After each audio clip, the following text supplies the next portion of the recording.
Hello guys, and welcome to a video that's been requested for a long time by a lot of my subscribers. In today's video I'll be going through what custom tactics I use and what formation I prefer to use in FUT Champions.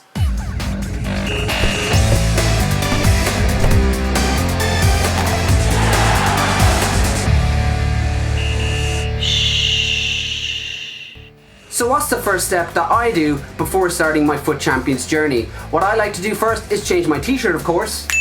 Well, that's better first of all.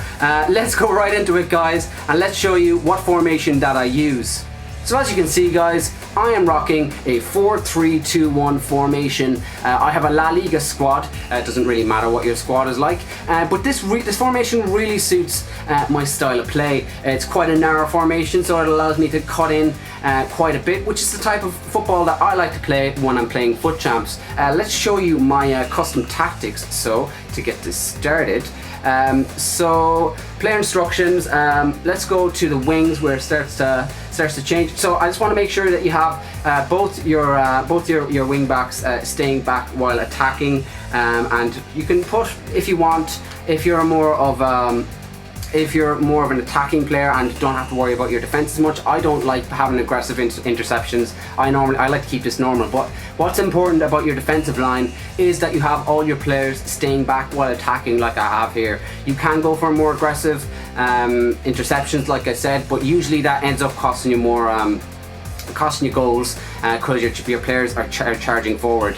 Just to go into the player instructions in midfield then, I like to have it pretty much balanced, and I like to have the players sticking to position. It's important to have your players sticking to position, because like if you have players running out free form, you're going to lose your shape and you're going to concede a lot of goals. Now what I would recommend is, first of all, if you're conceding a lot of goals, have two of these players similar to my middle one, which is to stay back while attacking. If you're not so bad in defense, what I would do then in that case is make sure I have just maybe one of them, and that's why I have Casemiro, who's one of the more defensive players. If I'm up and I think I'm going to concede, I will switch out Iniesta to make sure that he is similar to Casemiro, basically same player instructions to stay back while attacking.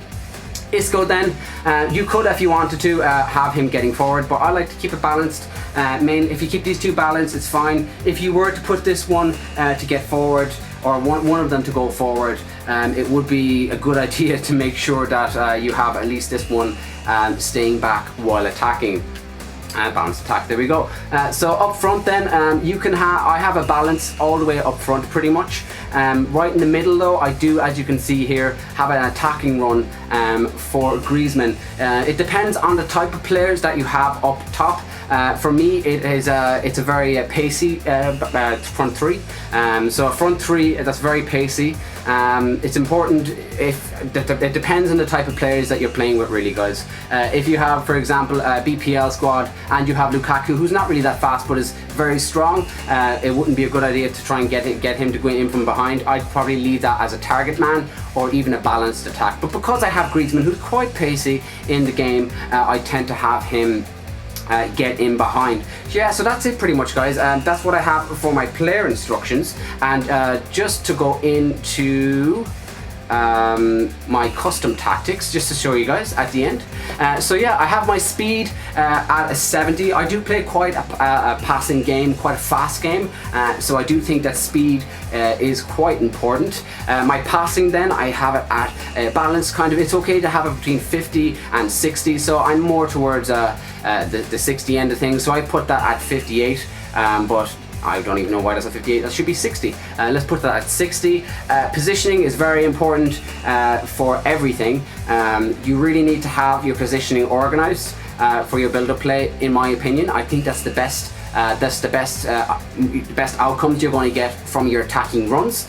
So I'd leave that organized. Having it free form is going to lose your shape and you're going to end up with conceding goals on counter-attacks. So for the passing then, it's okay to have it between, I don't know why these have gone up by 2, but it's important to have these between 50 and 70. So I've gone for a balanced 60 for chance creation. For crossing then, it depends. If you're more of a crossing player, I would play this a lot higher, maybe possibly up to the 60s. But for me, I am not really crosser. I'm more of a cut-in type of player on the wings, so that really wouldn't work for me. So I tend to not do crossing as much. I tend to kind of, you know, cut in and pass it in that way. It's not as much as a crossing from the corner of the box. For my shooting, I frequently take shots from outside the box, and so I tend to keep these between 60 and 80. So yeah, for your positioning though, for this one you by default, a lot of people have this organized. I would definitely recommend that you change this to freeform. This gives you a lot more random chances to get positions, because the players won't stick to their position. Your players will possibly make a run, and that's what you want. You don't want your players to be stuck in the same position, not running forward, and that's what causes a lot of the time for you to lose out on chances. So freeform is definitely the most important thing that you have to take from the chance creation sort of things. Now to defense. Defense can be everyone's nightmare. For pressure, I would definitely leave it between 60 and 70. You don't want to have it above the 70 mark, because your players are just going to press, and if your players are pressing, you're leaving gaps, and people can get in behind those gaps and easily get one-on-one through and goal and score a goal. So you don't want that to happen. And then at the end, guys, you just want to leave your aggression and your team width balanced. Like I said, you don't want to be too aggressive.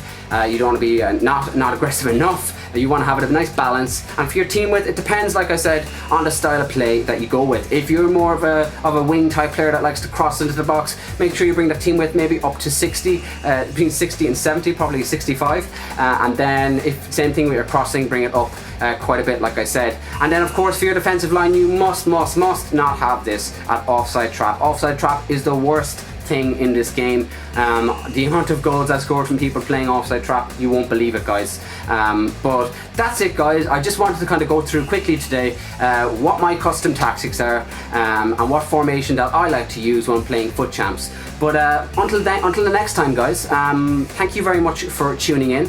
Again, guys, if you are new to the channel, please, if you want daily FIFA streams, please hit that subscribe button right below my name, and hit a like on the video if you like the content, guys, because that's what it's there for.